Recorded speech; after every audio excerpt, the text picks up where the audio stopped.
और अब बात करते हैं डेंगू के कहर की। दिल्ली एनसीआर में कहर ढा रहा है डेंगू। आइए सबसे पहले देख लेते हैं डेंगू पर दिल्ली एनसीआर में अब तक क्या हुआ है। दिल्ली में डेंगू से गाजियाबाद की एक बच्ची की आज मौत हो गई है। गाजियाबाद की बच्ची का इलाज दिल्ली में चल रहा था। दिल्ली में डेंगू से अब तक 17 लोगों की मौत हो गई है, इसमें बच्चे भी शामिल हैं। गाजियाबाद में डेंगू से 4 लोगों की मौत हुई है। दिल्ली और एनसीआर में डेंगू का असर देखने को मिल रहा है। दिल्ली के अस्पतालों में करीब 2000 डेंगू के मरीज अब तक पहुंच चुके हैं। एनसीआर में करीब 5000 डेंगू के मरीज अस्पतालों में भर्ती हुए हैं और 17 लोगों की मौत हुई है।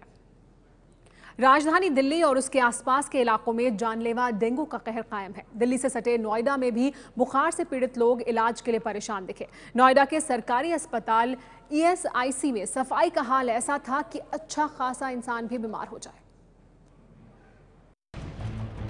दिल्ली के पास नोएडा का सरकारी अस्पताल और उसके आसपास कूड़ा और गंदगी का अंबार, साथ ही डेंगू के पनपने के लिए जमा हुआ पानी।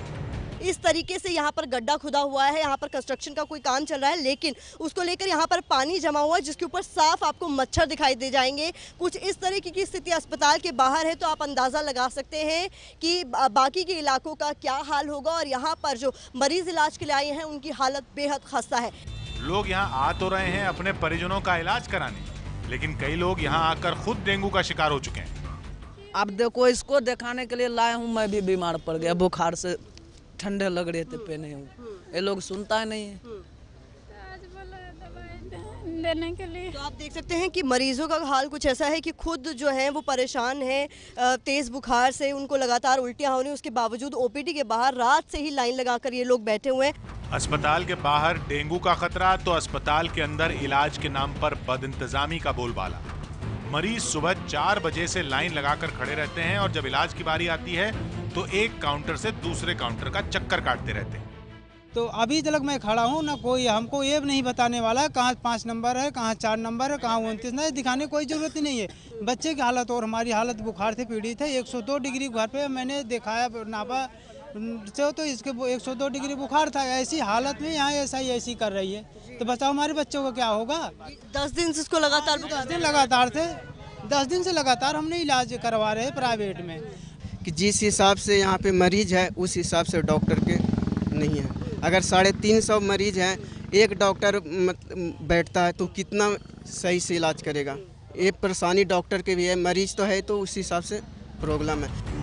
ईएसआईसी अस्पताल में इलाज के लिए आने वाले ज्यादातर मरीज गरीब परिवारों के हैं। पैसे की कमी की वजह से वो निजी अस्पतालों में इलाज नहीं करा पा रहे हैं और यहाँ आकर वो इलाज के लिए इधर से उधर भटकने के लिए मजबूर हैं।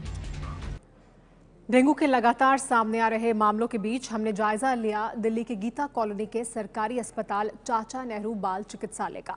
इस अस्पताल में डेंगू के केस में भर्ती बच्चों के परिजन इलाज से बेहद खुश दिखे।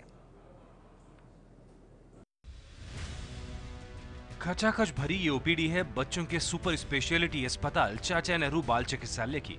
यह लाइन में लगी ज्यादातर लोग अपने बच्चों के डेंगू की जांच करवाने या उनके इलाज के लिए पहुंचे हैं।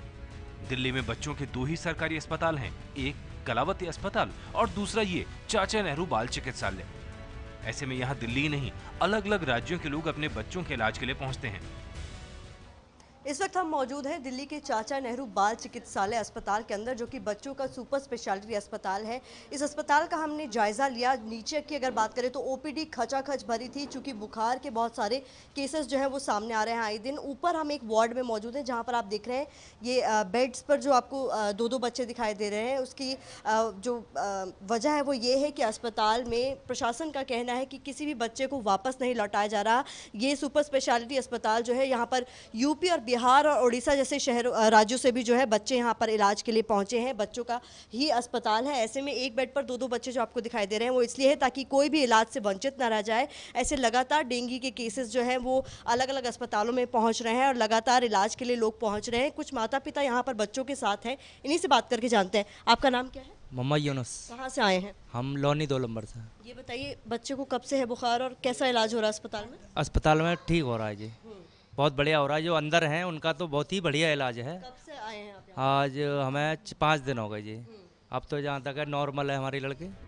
दिल्ली सरकार के तहत आने वाले चाचा नेहरू बाल चिकित्सालय सरकारी अस्पताल में 1 सितंबर से अब तक दिल्ली और बाहर के राज्यों से डेंगू के 202 कंफर्म मामले आए हैं। यहाँ भर्ती बच्चों के परिजन बच्चों के इलाज से संतुष्ट हैं। बच्चे को कलावती में ले गए, कलावती में भी बहुत बुरा हाल था। कलावती के बाद फिर मैं बाहर आए, बाहर प्राइवेट हॉस्पिटल इधर उधर ढूंढे, कहीं भी मेरे को बेड चार्ज नहीं कहीं मिला जहाँ मैं उसको भर्ती करा सकते थे प्राइवेट में भी। उसके बाद में यहाँ चाचा नेहरू में लाए 3 बजे कल 3 बजे के बाद में हमने अपना बच्चा यहाँ पे भर्ती कराया। बच्चे का ट्रीटमेंट चला, बच्चे को 100% आराम है। कल शाम 4 बजे से 44 बच्चे डेंगू के केस में भर्ती हुए हैं। अस्पताल के अंदर भर्ती बच्चों में एक बेड पर 2 बच्चे दिखे। इस पर अस्पताल प्रशासन का कहना है कि दिल्ली के अलावा दूसरे राज्यों से बच्चे आते हैं जिन्हें लौटाया नहीं जाता। इस अस्पताल में बच्चों का अस्पताल है और यहाँ पे अप्रॉक्सीमेटली ओपीडी हमारी 1,500 बच्चों की है, जिसमें से 1,000 के आसपास बच्चे जो हैं पीडियाट्रिक के लिए आते हैं, जो मेडिसिन के बच्चे होते हैं। उसमें फीवर के काफ़ी केसेस आ रहे हैं, उनका डायग्नोसिस बन रहा है, निदान हो रहा है और जिनको ज़रूरत है उनको भर्ती भी किया जा रहा है। हम किसी बच्चे को मना नहीं कर रहे हैं भर्ती करने के लिए। इस बार देखा गया सीवियरिटी कम है, लेकिन क्योंकि पैनिक बहुत ज़्यादा है इसलिए ज़रा थोड़ा भीड़ ज़्यादा बन रही है। बच्चों के इस अस्पताल में कुल 221 बेड हैं, जिनमें 50 सर्जरी, 35 1 महीने तक के बच्चों के लिए और 12 पीडियाट्रिक आईसीयू हैं। इस अस्पताल की ओपीडी में अमूमन हर दिन 1000 मरीज पहुंचते हैं, लेकिन डेंगू के चलते ये संख्या बढ़ गई है।